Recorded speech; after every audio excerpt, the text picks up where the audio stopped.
Mana shu Jamila opani tanib, biznes boshlamaylar. Men kelganimda 3 ta SMM mutaxassisini ishlatardim. Hozir bittasini ham ishlata olmayman. Nimaga Jamila opa? Bundan 1 yil oldin ro'parasi Ma'mur opa oldimga kelgandilar va natija bo'ladimi, bo'lmaydimi deb ikkilanganlar va hozirda natijalarni ko'rib juda ham xursand bo'lyapman.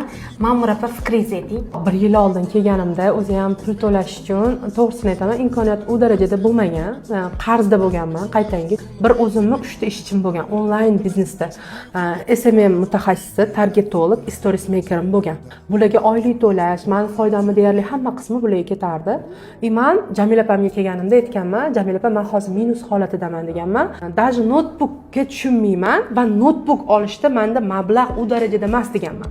Jamila opam aytganlarki, siz keling bitta dars ko'ring, men bilan birgalikda deganlar. Avvalo Allohga tavakkal qilib, notebook kreditga olganman. Kreditga kelib 1 oy bo'ladi o'rganganman.